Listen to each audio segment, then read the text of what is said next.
హరి ఓం. ఎవరో వస్తారని ఏదో చేస్తారని ఎదురు చూడకుమా అని ఘంటసాల గేయ రచన అంత బాగా ఎలా రాశారు. ఎవరు ఏది రచించారన్నా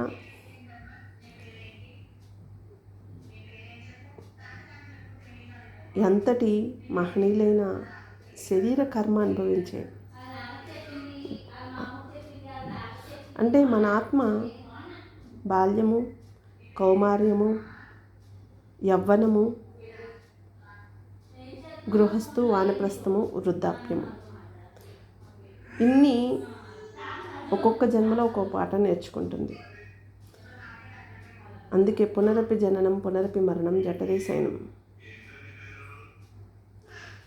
ఈ కలిలో ధనం వెనకాల పడిపోతూ ఆడది వివాహం చేసుకునేదే ఎన్నో కలలతో. భర్త బాగా చూస్తాడని, అలాగే పుట్టింట్లో ఉన్న సంఘర్షణలు అత్తింట్లో లేకుండా మెలగాలని ఎన్నో కలలతో, ఊహలతో వివాహంలో అడుగు పెడతాం. ఈనాటి గురువుల చుట్టూ తిరిగేవారు 100కి 99 మంది ఆడవారే ఉన్నారు. ఒకరిద్దరు మాత్రమే మగవారు ఉంటారు. ఆడవారు తన ఇంట్లో పడిన బాధ తను చేసుకున్నాక పడకూడదని పరుగులు తీయడం సరిపోతుంది. బాహ్యంగా పరుగులు తీస్తూ కోరికలు తీరితే వారంత గొప్పవారు లేరు అనుకుంటాం. కోరికలు తీరకపోతే ఏంటిరా మన కర్మ, ఇలాంటి వారిని కట్టబెట్టుకున్నాం అని ఆలోచిస్తాం. అది ప్రతి ఒక్కరము కూడా.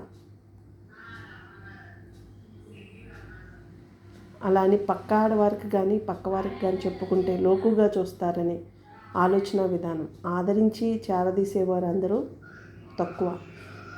ఎదుట ఆడది బాధపడిన ఆనందమే, ఓదార్పు మనమివ్వం, అలాగే ఎదుటివారు మనకివ్వరు. ఇది కలిలో కర్మ మనకు మనమే లిపి చేసుకున్నాం. మనం పాంచభౌతికమైన దేహం తీసుకుని వచ్చాం. మనం ఎదుట ఉన్న పంచభూతాలకి అంటే ఎదుటివారికి ఏదైతే ఇచ్చామో అదే మనము తిరిగి అనుభవిస్తాం. అది జీవిత సత్యం, జన్మ రహస్యం. ఇంతటి మహనీయులు ఉన్నారు. వీళ్ళకి కోటాను కోట్ల ఆస్తి ఉంటుంది, కానీ వేటితోనే సంబంధం ఏర్పరచుకుంటారా? వారికి సత్యం తెలుసు, మనకి సత్యం తెలీదు. సంపాదనలే శాశ్వతమైనవి.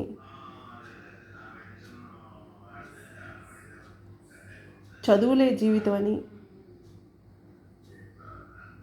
ఎప్పటి నుంచి 100 ఏళ్ల క్రితం వచ్చిన స్వతంత్రం పేరుతో స్వేచ్ఛా స్వతంత్రం అని ఆడది కట్టు బానిసగా ఉంటూ వీధులు ఎక్కుతుంది, ఉద్యోగాలు చేస్తుంది, నోరు పెగలుతుంది. మన నోటిలోని మాట మన నుదుటి మీద వ్రాత అని మరచం. మనం పూజించే ఆరాధించే దైవాలు వారి నోటిలోని మాట నుదుటి మీద వ్రాత అని తెలుసుకుని ప్రతి అడుగు అంటే వారి చిన్నతనం నుంచి అలాంటి పాఠాలే చదువుకున్నారు. అందుకే ఒక సీత కానీ, ద్రౌపది కానీ, కుంతి కానీ అలా ఎందరో ఆ జీవిత సత్యాలను తెలుసుకుని ఎన్ని కష్టాలు పడినా నోటి మాట ఎంతో పవిత్రంగా, మనసుని ఎంతో పవిత్రంగా, సంపదల వైపు కాకుండా కష్టాలు ఎదురవుతున్నా కూడా ఉన్నది దాన ధర్మ సేవ చేస్తూ ముందుకు సాగిపోయారు. ఆత్మస్థైర్యంతో జీవించారు. ఈరోజు మనలో ఆత్మస్థైర్యం ఉందా? ఆత్మస్థైర్యం అంటే ఏంటి? ఆడదానికి స్వతంత్రం వచ్చిందంటే ఏంటి? ఆత్మస్థైర్యం అంటే సత్యాన్ని సత్యంగా చెప్పడం. ఎదుటివారిని ఎలా అయితే నొప్పిస్తామో అదే బాధ శరీరము,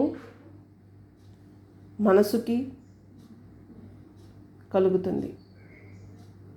అవి అనుభవించినప్పుడే పరమాత్మ నువ్వే దిక్కని దైవాన్ని ఆరాధిస్తాం. దైవం మనకు బోధించింది వారి యొక్క జీవితం, వారిలా జీవించమని. లేదా మనం ఈనాడు పడేది కాకుండా మన బిడ్డలతో కూడా నరకయాతన అనుభవించాల్సి వస్తుంది. అందుకే వీరు రచించిన గ్రంథాలు కానీ, స్వామివారు మహనీయులు రచించిన గ్రంథాలు కానీ చదివితేనే మన ఆలోచన విధానం మారుతుంది, మన మాట తీరు మారుతుంది. అలాంటి వారి జీవిత చరిత్రలాగా మనము జీవిస్తే మెదడుకు ఉన్న ఒత్తిడి మారుతుంది, ఆరోగ్యంగా ఆనందంగా ఉండగలుగుతాం. మరి ఈరోజు అన్ని సంపదలు ఉండి ఏటికి లోటు లేకుండా ఉండి ప్రశాంతత ఎందుకు లేదు? ఉద్రేకాలు, ఉక్రోషాలు ఎందుకు వస్తున్నాయి అంటే లోపం ఎక్కడుంది? మన జీవన విధానంలోనా, మనల్ని పెంచిన విధానంలోనా, మన పెరిగిన విధానంలోనా? అంటే ఈనాడు సమాజం అంతా కూడా ధనం వెనకే పడిపోతుంది. వీరు అన్నీ ఉండి కూడా ఒంటి మీద వస్త్రం లేకోకుండా స్వచ్ఛమైన ఆహారాన్ని తింటూ మనసును మౌనం చేసుకుని, మాటను మౌనం చేసి వచ్చిన వారికి ఆత్మస్థైర్యాన్ని నింపుతున్నారు. మరి మనము ఎదుటివారిని చాలా ఉన్నతంగా పెంచుతున్నాం అనుకుని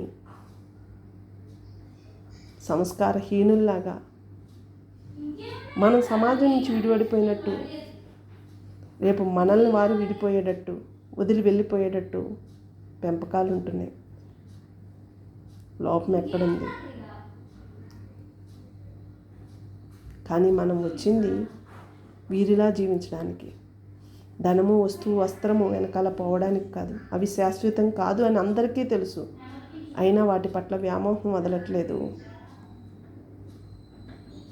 శరీరం కర్మలు అనుభవించక తప్పదు. వీరు గత జన్మల్లో అనుభవించారు కాబట్టి ఈ జన్మలో జ్ఞానోదయం కలిగింది. వారి గ్రంథాలు అంటే మనం ఆరాధించిన దైవం యొక్క గ్రంథాలు అంతా జీవిత పరమార్థాలతో రచించారు. అవి చదివే తీరిక లేదు, శరీరానికి ఓపిక లేదు.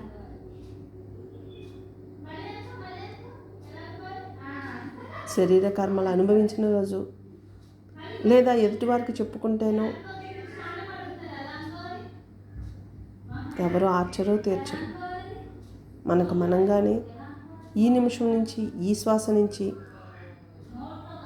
ఎందరో చరిత్రలు చదివి,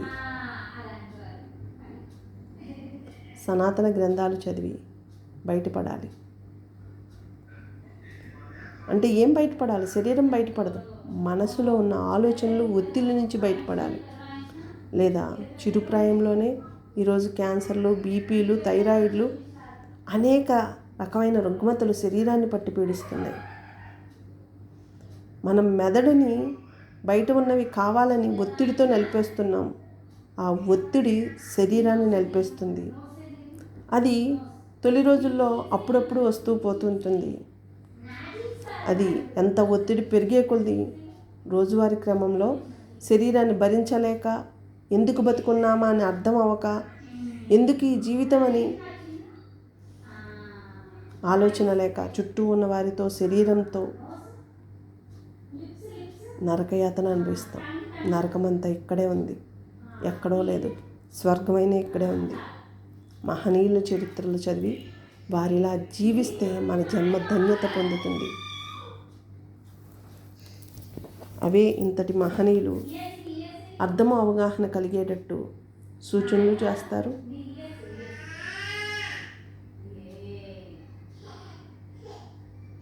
కుటుంబాలతో కలిసి ఉండేలాగా చేస్తారు. మనసును మౌనం చేసే సాధనలు అందిస్తారు.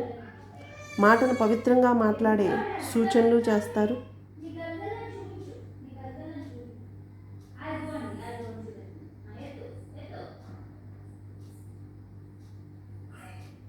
మన మాట అందరూ వింటారు, కానీ మన శరీరం మన మాట ఎందు. అవే కర్మల రూపంలో పట్టి పీడిస్తాయి. నోరు మంచి పంచిన ఈ రోజుల్లో ఎదుటివారి మనసులో పనిచేస్తాయి. ఆ కర్మ మనమే అనుభవించాలి. అలాగే చెడుని మాట్లాడినా ఈ శరీరమే అనుభవించాలి. అందుకే మన నోటిలోని మాట నుదుటి మీద వ్రాత.